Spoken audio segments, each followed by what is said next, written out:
So, a lot of people are freaking out about these impending food shortages that are going to be visited upon the world and how there's not going to be enough food for people to live, yada, yada, yada, yada, yada, yada. Okay. Ok- Is the earth overpopulated? No. The earth can sustain a lot more life than people think it can. It just can't sustain it in the backwards ways in which we have tried to sustain human life in the past. Okay, so what a lot of people don't understand is number one, more people need to embrace vegetarianism, if not full blown veganism. Why? Well, a lot of the food that's human food, like corn, soybeans, oats, these things, it's used to feed livestock. So that's a lot of water and a lot of food that goes to feeding food. Okay? It's a waste of food. It's a waste of water. It's a waste of land. It's a waste of resources. Okay? What about vertical farming? Vertical farming is an interesting manner of hydroponic farming that takes place indoors where people grow. You can grow a warehouse, acres and acres and acres and acres and acres and acres and acres of food. Blueberries, strawberries, tomatoes, papayas, pineapples. You can grow all these things indoors in like a warehouse setting. A couple of these in any major city could provide all the food for that major city. Okay? So you have to look at what's going on. And the problem is not that there is a lack of resources. We have plenty of resources. We have a problem with allocating those resources under classical capitalist concepts.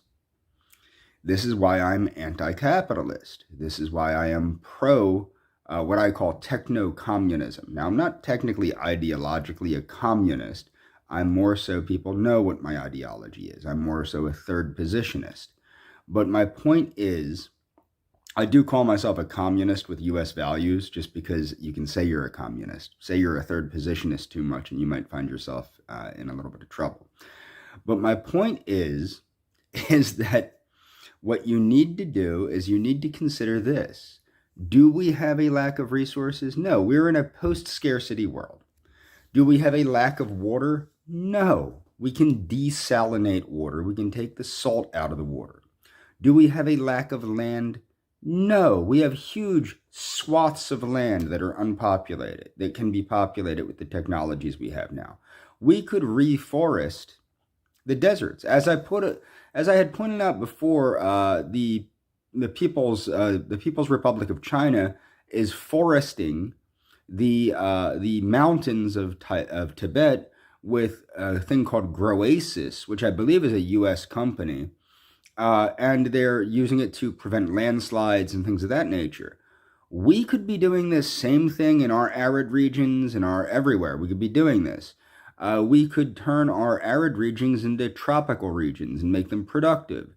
We could grow food in the arid regions and make them productive by using vertical farming.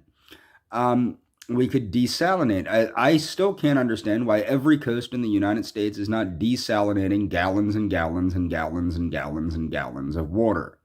Doesn't make sense to me. Dubai does it, Israel does it, Saudi Arabia does it. We don't do it. Why? I don't know. But a lot of times it does have to do with the fact it's not profitable. So we have to stop looking at what's profitable and start looking at what is going to save us. Okay, you can also generate water out of thin air with water condensers. Okay, these are technologies that exist now. As I've stated in the past, work has become obsolete. You can now 3D print pretty much anything to order. Okay, so I'm going to leave links to the Venus project in a little bit. But why am I making this video? It's really obnoxious as a life extensionist and as a eugenist to hear people say, well, there's just too many people in the world. We need to get rid of the people.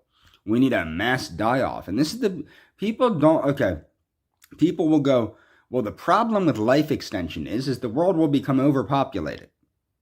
Not really, because we don't have a world that's overpopulated. It's not overpopulated. And this idea that we're somehow committing crimes against the earth by reproducing, not really. No, because the earth is not overpopulated. Things are not being used, resources are not being used to their fullest potential because of greed. That's saying that the earth has enough for a world in need, but not a world in greed. Or the earth has enough for what man needs, but not what man's greed is, or something I don't remember exactly. I'm not that much of a hippie. But my point is that's one of the main arguments against life extension is that we just don't have enough resources. We do. We can switch over to renewable energy. Renewable energy, you can make homes that are sufficient, earth ships and things of that nature. This is very much talked about by Jacques Fresco and his concepts of the Venus Project, which I will leave links to, but also with the vertical farming. You don't need a utopian society to begin embracing these things. These things should all be being put into practice by every government on the face of the earth that is concerned about food production and about different resources. There is no need why this stuff isn't being put into production. Lyndon LaRouche talked a lot about, desalination and foresting the deserted regions, the arid regions. These are not new concepts. People have been thinking about these things for years. The Shaolin Temple, which I believe it means new woods or something like that. The reason it was called the Shaolin Temple is because it was created in a newly wooded area where the woods were just planted. It was a reforested area in China. Okay, that goes back at least a couple thousand years, I believe.